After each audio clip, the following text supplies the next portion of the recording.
What's happening? Welcome back to the Shove It podcast. So word on the street is followers don't matter anymore. Apparently, that's what we're being told. That's what I'm reading. That's what we're seeing. And I don't know.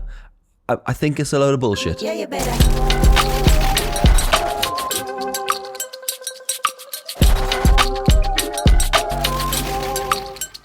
If you look at the internet and the way it started and came from, and I can talk about this because I'm old as fuck. I was there before the internet. All right, I was a dial-up kid, and you were allowed 3 minutes, and you could only load half a page. So when the internet came out, it was very, very much a read-only world. And then in around 2010-ish, I think, was this big shift for what people call Web 2.0. And Web 2.0 basically allowed us consumers to contribute. We could now read and write to the internet. And that was hugely driven by a lot of social media platforms, Facebook, MySpace, Twitter, Bebo. Bebo.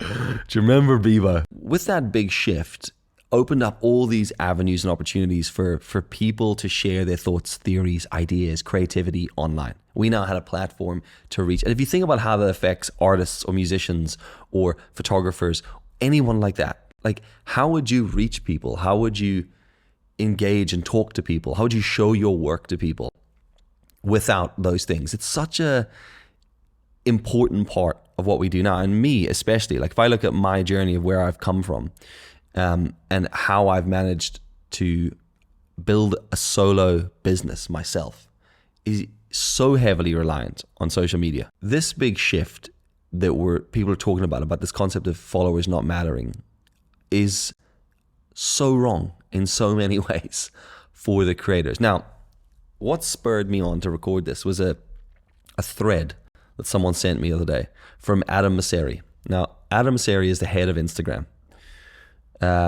Puts out a lot of content online talking about what Instagram are doing, their vision, their direction, where they want to go, all that sort of stuff.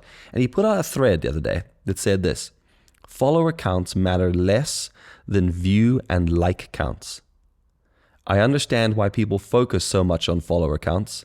They're prominent and they're easy to find. But if you actually want to get a sense of how relevant an account is, look at how many likes they get per post and how many views per reel instead. So what our dear friend Adam Mosseri is telling us there is he is determining for us what a successful metric is for us to judge our content. Now look, I know there's a lot of people out there who couldn't give a shit, who aren't really interested. They're just putting stuff on the internet and moving on with their life. Great, right? We're not talking to those people. This is heavily directed at people like myself, people who like making stuff because they enjoy doing it and they want to put it on the internet to share with other people. I have joked for ages about this concept of me being, on some sort of blacklist where I'm blocked from doing everything. And that is, there's a little bit of belief in the background there, but mostly it's because I don't adhere to the rules of social media for the most part. Sometimes I tinker at it, but for the most part, I really don't adhere to those rules. I don't play that game. I don't do what the algorithms want me to do. Not for any sort of self-righteous reason. I can't be fucked. I'm not interested in that. I'm not interested in playing that game. It bores me very, very quickly. I want to make stuff and I like sharing the stuff that I make with people. That is heavily frustrating. So what is my problem with Adam Mosseri's post? Well, the issue there, Adam, sir, is that you are telling us that engagement decides whether something is good or bad. So if you look back at the way chronological feeds used to work in the good old days, they would work in order they were posted. So you'd eventually, if you scrolled, I once got to the end of my Instagram feed, eventually got to the point where Instagram went, there's nothing new to show you, buddy. And I was like, fucking right, we've completed Instagram. A couple of refreshes minutes later and there was new stuff, but that's how that worked, chronological feed. Now, there were cool tricks to that. For example, on Instagram stories, instead of posting everything at once, you would drip feed your content out throughout the day in little small bits, and that would ensure that your content is always sitting at the top. Now that in its own right is another pain in the ass, but the way they're pushing stuff out now with this engagement model, this is all about engagement and attention. This is all they want. They're not interested in whether content is good or bad. And here's the main crux of the whole thing. What is your goal? What are you trying to achieve? What am I trying to achieve? Why are we making stuff on online? Not even why are we making stuff, but why are we sharing it? I make a lot of stuff that I never share. But the reason I share it is I like sharing my ideas with people, the stories. I like talking to people, and I like engaging with human beings about it. And I like conversing about the stories. I loved the early days of Instagram when you're able to build a real tight-knit audience. Now, I don't have a hell of a lot of followers on Instagram, but what I do have is a very real group of people who talk to me, who I talk to, and a lot of people I've got to know in real life. Now, the beauty of that is you've got a group of people who are heavily interested in what you do. People always say to me, Dill, why don't you do TikTok? And the reason I don't like TikTok, and the reason I've always been hesitant to really push doing TikTok, and also the same reason I don't heavily do Reels, is because while I like the idea of being able to reach more people, you also reach a fucking load of people that might not be interested in you at all, or are just knobheads, and their only goal on the internet is just to hurl abuse at other people. You got to take this back and sort of reference it with real life and the way you would interact in things in real life. And that same sort of rule applies online, in my opinion. If I look at who I am, right, and we're gonna be very stereotypical here. I rode BMX bikes, hung out with skateboarders, that kind of crew, right? Now, in Ireland, and probably the most of the UK, in my generation growing up, we were known as hippies because, I don't know, we wore baggy clothes, we had long hair, we were scruffy, we wore silver belts, all that sort of stuff. The arch nemesis of the hippie was a spide in Northern Ireland, or a chav in England, all right? They're just head to head. And they would be, we'll call them football hooligans. Now, I don't want to generalize this because I've gone into arguments about this with people before. Not all football people. I'm just saying that these people generally tend to be down that direction. So you've got the spides, the chavs, standing about in tracksuits, zipped up, shaved heads, kicking a football about. And on the other end, you got the dirty, smelly hippies riding bikes and grinding on benches on their bikes and, causing a ruckus. With two completely different groups of people. If I decided to go and stand or hang out in that group of people and show them, I don't know, a trick on a bike or talk about my music and my interests, they would tell me to get fucked. So at no point do I feel it necessary to cross over there. Likewise, the other way around. And that's just the way of the world. People are interested in stuff and they're not interested in other stuff. And the issue with social media is you do run the risk of being opened up to the whole world. And that has always petrified me a little bit about TikTok. And it's why when people say, Dill, why don't you do TikTok? I'm just like, I don't know. There's something that deep down in my gut that just tells me it's fucking horrible. And every time I end up on TikTok, it's fucking horrible. I've never been on TikTok and gone, I feel better. I feel inspired. That was good. At the very best, I feel not insulted. But there's something about the platform. And I think that Reels is pushing a lot of the same stuff. But I feel like TikTok's algorithm is just smarter and faster and more responsive. And really quickly, it just changes and flips what you're seeing. And man, that can warp what you think, that can direct you down something, that can make you hate something, that can make you, the way that works on us psychologically is crazy. But let's just look at it purely from the metrics side of things that our buddy Adam Mosseri told us. So in the early days of Instagram or any social media, I'm just using Instagram because I liked it, but you could be doing YouTube as well. The beauty for me was building a followership. I've always hated the word followers or fans. It's so fucking impersonal. But I loved building the following. The following number had a sense of real value to me as a person. The likes and comments and all that shit never really did, but followers did and DMs did. And for me, that was because followers are people who have decided to come along on the journey. They're like, do you know what? I'm actually interested in what you're doing. I want to see a bit more. I want to learn a bit more about you. They might leave in time, but there's a lot of people who stick around for the long term and they buy into what you're doing as a person. And they're your tribe, we'll call it. You're very extended tribe, but that's your tribe of people. They're interested in what you do. And those are the people that are valuable for you, especially if you're trying to use social media to promote your work or business or make money or anything like that. Now, I don't directly make money from doing any of my social media stuff. I do this for clients. But I like using my social media for telling stories, creating ideas, and trying things. And I love sharing that with an audience. I love getting people's feedback. Not feedback, let's be honest. I don't like getting people's feedback. I just like seeing people's reactions to it. If it's like constructive feedback, rather you keep it to yourself. And I know that's like, oh, we shouldn't be doing that. This is a conversation. It's not really. I mean, it is. There is a conversation to be had. And there's a lot of people I do talk to about this stuff in the background. But a lot of it's just like, hey, I fucking made a thing. Have a watch. Hope you like it. If you don't, crack on. If you do, class. Let's talk about it. Don't tell me I should have used a different light. Or I think that would be better if you used a gimbal.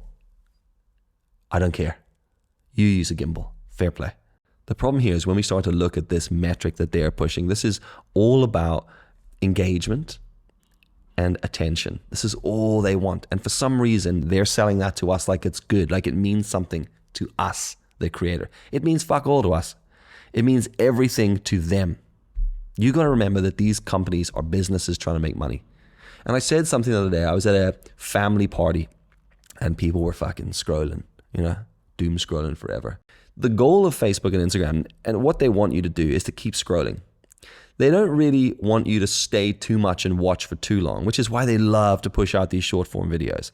They want you to watch a bit and then scroll, then watch a bit, then scroll, and then get stuck in that loop for as long as they can possibly hold your attention, because that's the value to them. The more you stop and scroll and stop and scroll, the more opportunity they have to put adverts in front of you, the consumer. If you watch a 10-minute video on TikTok, and then you'll probably at the end of a 10-minute video holding on your phone, you'll be like, yeah, need a break. Potentially close the app or move somewhere else. Take a drink of your coffee. So that's not valuable to them. But if they can get you to watch like 100 10-second videos and just keep flicking 10 seconds flick, 10 seconds flick, they could potentially put 100 adverts in front of you. So you got to think like you watch 7 seconds, you scroll, advert. Every time it happens, they make money. That's why that's valuable to them. And is that valuable to you? It's fucking not valuable to me. Me sitting watching adverts on social media is not valuable to me. And then all of that stuff, all of what you're watching, then affects what you watch next. And people take it like as if the fucking feed is this vertical thing that you're scrolling through.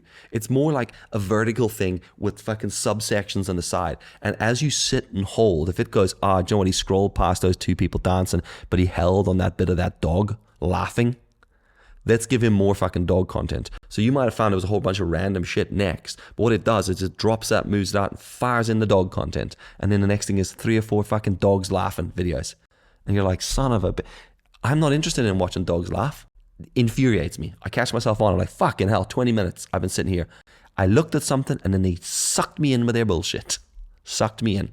And when you get caught doing that, what I always try to ask myself is, can I remember any of the people that I watched? Never mind the video. Can you remember the people that you watched? That's very rare, unless I'm scrolling through my curated feed, the people that I follow. But if you're just scrolling through a For You page, how often do you remember people really? You don't. You remember the joke or the reshare or the fucking remix, whatever. You watch it, you laugh, and you maybe send it to someone else and you fucking forget about it, move on. How is that valuable to the creator at all? The only way that's valuable is if each of those views is paid. Like if you, the creator, are paid for a view. Now, looking at stats the other day for old Instagram, some really interesting stats from 2001 books.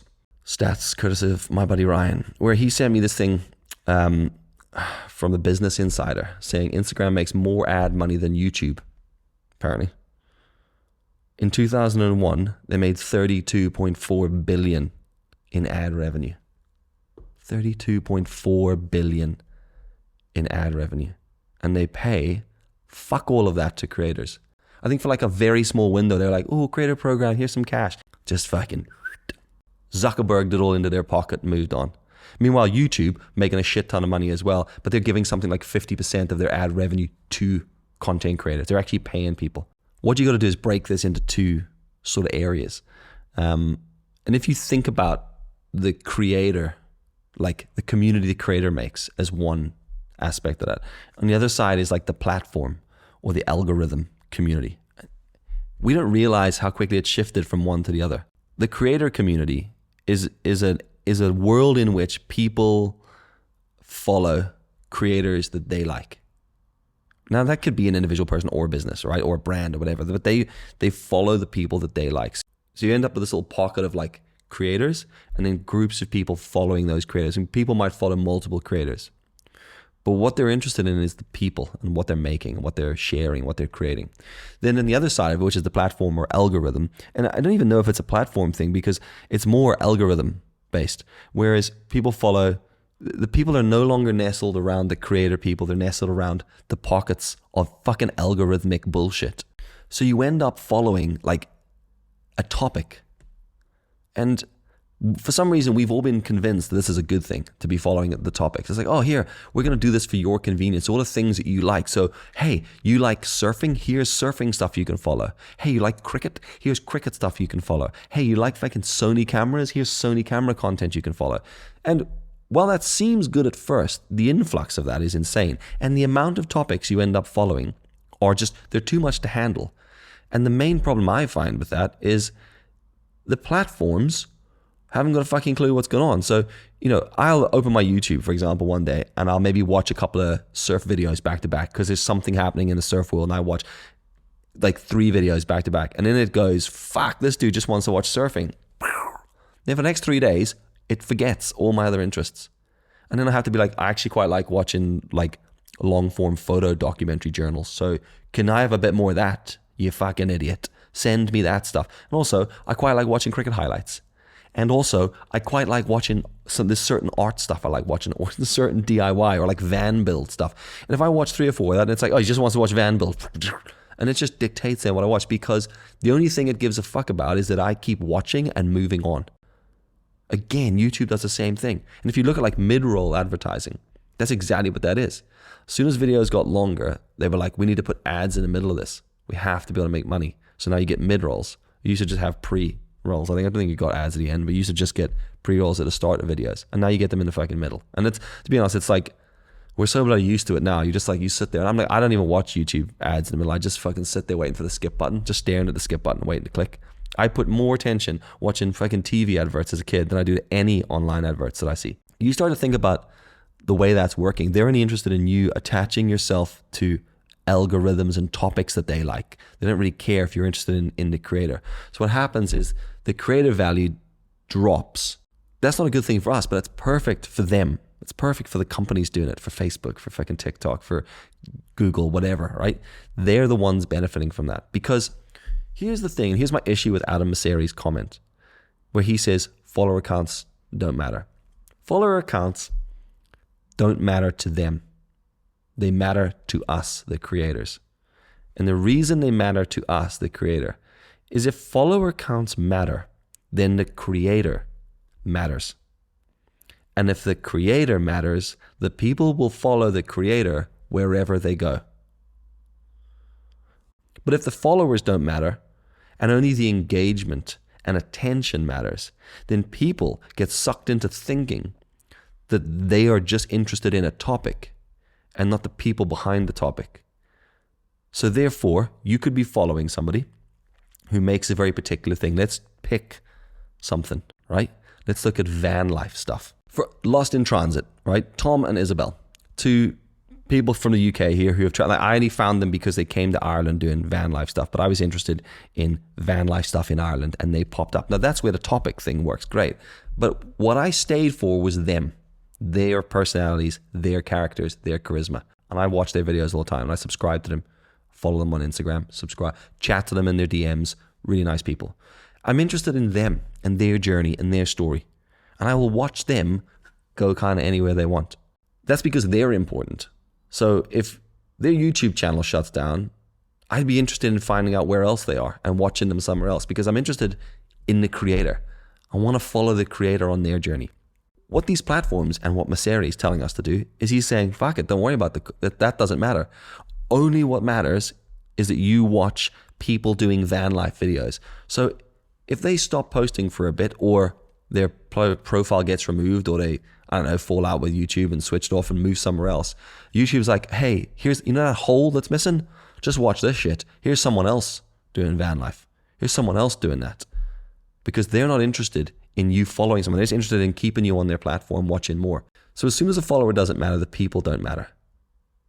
You could watch another white middle-aged man like me do a boring podcast about this shit with way more research and way more substance. But I hope that you listen to this because you find me mildly entertaining or maybe interesting, or you like the way I think and talk about stuff. There's plenty of people doing a lot of the same stuff. But us as people or brands, we've all got our own tone of voice. We've all got our own style, our own delivery of stuff. And I think it's really important that we look at what we're consuming and think about our mindset when we're consuming the content.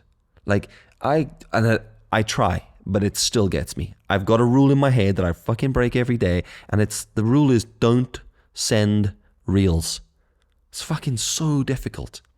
And sometimes I see something, it's like, oh, that's kind of funny. Like today, I sent a video to my buddy Dan of a rabbit humping another rabbit because it was fucking hilarious. But do you know what the problem with that is? It was like a 6-second video. I fell into the trap. It hooked me. And then do you know what it fucking did afterwards? Sent me more rabbit videos. And I was like, I'm not here getting off on rabbits. I'm not interested. That was a random video. I laughed for 5 seconds. I sent it to my buddy Dan. It's fucking dog shit. Remove it from the internet, in fact. But the problem is, because of the way Instagram decides success, he stopped. He watched that rabbit fuck that other rabbit twice. And then he forwarded that video to his buddy Dan, who sent back the laughing emoji. They've looked at that and gone, success, good content. And I'm like, what the fuck are you talking about? This is bullshit. I spent fucking ages shooting a long form video where I travel around with my buddy Ryan on an adventure. It had depth, it had story, it had cinematography. It took fucking ages. And it showed it to fucking no one because it doesn't meet the metric that they want it to meet. It's not short. It doesn't grab your attention. It's something that requires your investment as a viewer to sit down for 25 minutes and watch it. And you know what they can't do in those 25 minutes? Stick fucking adverts in front of your face. I think when the creator matters, when followers matter, then we have the power as to what we create. But as soon as we go, followers don't matter. Oh, it doesn't really matter. It doesn't matter if you've got followers. That's not important. Then creators don't matter. Then we're literally at the mercy of whatever other shit that the fucking algorithms are going to send us. And I see so many people just changing everything they do to match these algorithms. I mean, there's a lot, you'll see people like if you ever catch a creator who's like doing a particular thing and it's like, it's working and they've suddenly got a big jump, just scroll down their feed a little bit. And what you'll see is like, maybe like 10 or 15 lines down, all the stuff they were doing before. And sometimes they were doing fuck all and then they found something they loved doing and it worked. Fair play. But sometimes I see people who are like making really creative videos or making their own music or their own weird art stuff. And it's kind of a bit odd, but it's really expressive and creative. And it's getting like no views. And then at one point they realize they do a video where like they fucking read some jokes and then laugh and react to it. And then that gets fucking loads of views. And then they go, oh, I'll do another one of those. So they make another video of them reading jokes and laughing. And then that gets views. And then suddenly that's all they do. And then you're thinking, okay, but you've deemed this now as successful. Because you've met the criteria for the algorithm. You've made short videos, you've made engaging videos, you've stopped people and got their attention. And more importantly, you've held them on the app. They've sent that shit to other people.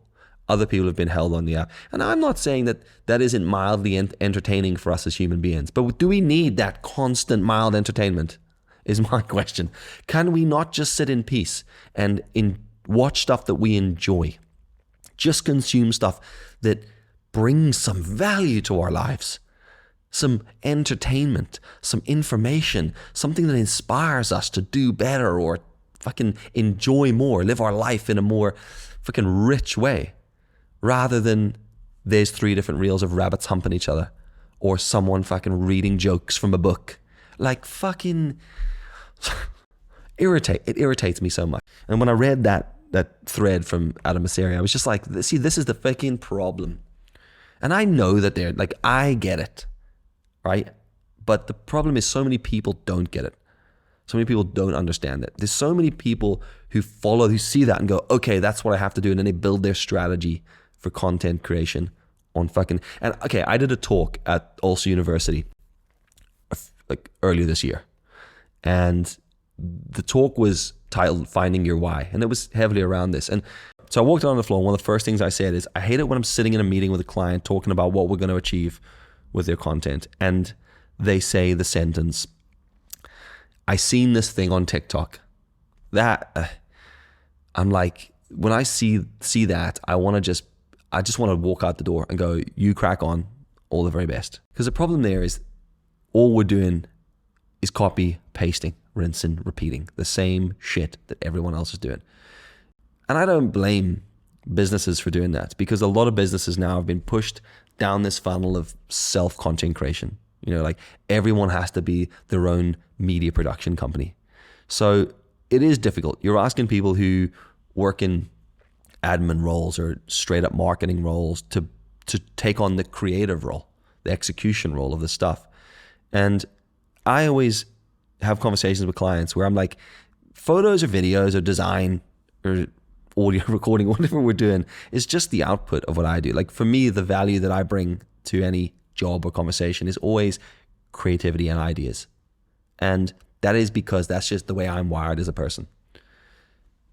But when you're asking people who don't think like that, who are maybe more analytical or meticulous in other ways, to do that, they like, if I said to my wife, I need you to come up with a creative idea for a video, she wouldn't even know where to start. And I'll tell you where she would start, looking at what other people do. And that's because she's wired differently. So when I go into these meetings, people go, I've seen this thing on TikTok. That's them basically going, can we just copy this? And sometimes they just outright go, can we just copy this? And I'm like, we can. But all that will happen is we've just copied something. And the issue there is that sometimes they copy that and it works really well on the metrics that Instagram have decided. But I'm like, is that successful for you as a business? Like, has it done anything? Has it worked?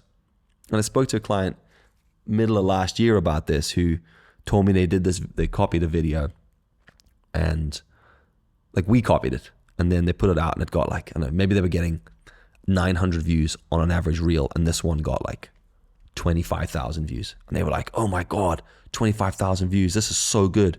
We need to do more like this. And I was like, okay, what have you got in the back end of that to tell me how that worked for you as a business? Did you sell more products? Not really. Did you get more footfall? Not really. So why does it fucking matter? Why is that deemed successful? Now I know the idea that you reach more people, you lift the amount of people that maybe will interact or will purchase, or I get that, but that's not really what's happening because people aren't in the mindset when they're on their phones, doom scrolling. We're not sitting there ready to invest in a company. We're just watching mindless shit and moving on. And as long as we push and favor the metrics focused around attention and engagement, we just fucking dilute what we're consuming. We take away all the control from the creative people. Think about authors or directors, films you like watching. Most of us have for the most part, people have an author that they like, or a publisher that they like, or a film director or a writer that they like, or a band that they like. Music's probably the easiest way to understand that. So you like a few bands and they fit within that criteria of pop punk. Then they just go, hey, here's more pop punk. I mean, I get served it on Spotify. It's like, hey, you like this music, there's more of it. And I go, I don't give a fuck. I don't care. I'm not just out here just listening to pop punk music. I like these bands. I want to listen to that band. And that is why now, still to date, if I listen to an album, I listen to the album in the order the band wrote it, from start to finish. I don't want shuffle. Get fucked. I don't listen to an album on shuffle. I listen to a playlist on shuffle. Normally that needs to be a curated playlist of stuff that I like of the bands. But that might be Blink-182, Creedence Clearwater Revival, Tom Petty and the Heartbreakers, The Beatnuts, Jack Johnson. That might be that curated, random, eclectic mix of music. I'm not just like, just give me all of that music, because I don't really give a fuck about it. I love music and I'm invested in the artists that I listen to. That has heavily infiltrated the music industry as well. There's musicians out now who are making videos first before they finish their track. So they're like, make a video with a hook. So what's going to be attention grabbing at first, like from a video format, and then we'll just sort of force and manhandle a song into it in some way. The song doesn't really matter. People need to be creating stuff that makes you want to go look for them, makes you want to invest in them and buy. I kind of hope that if all the social medias disappear, that somebody would Google my name and go, where's that little fucking idiot that used to make videos on Instagram?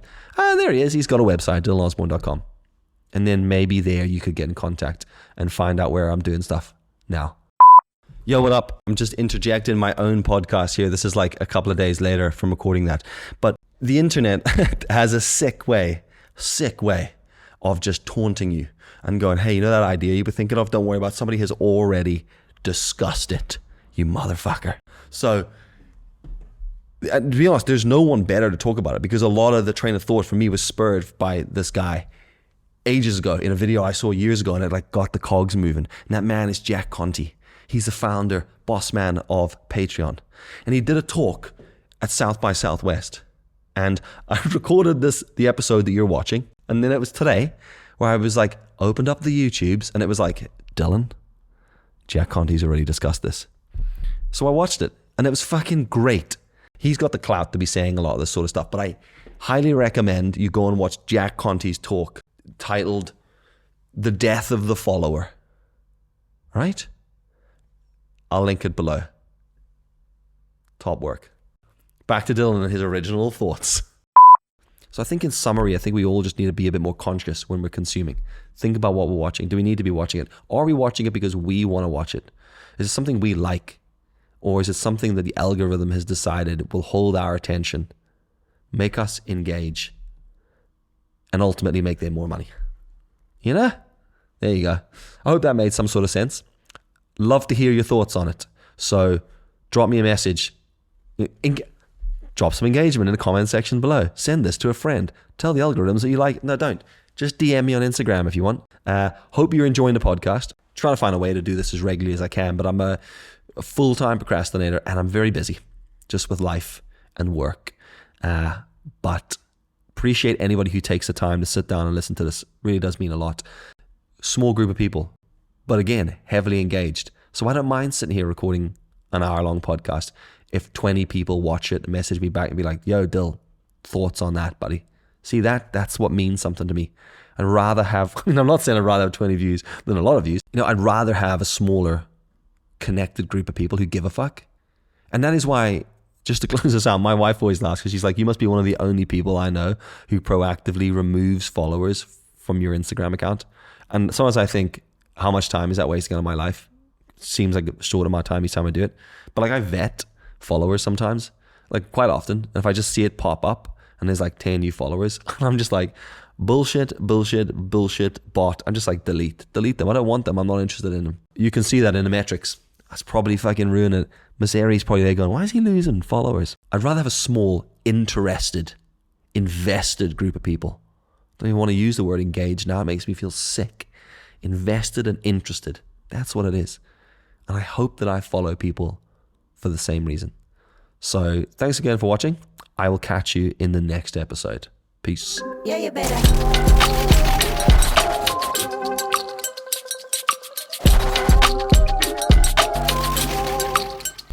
Yeah, you better.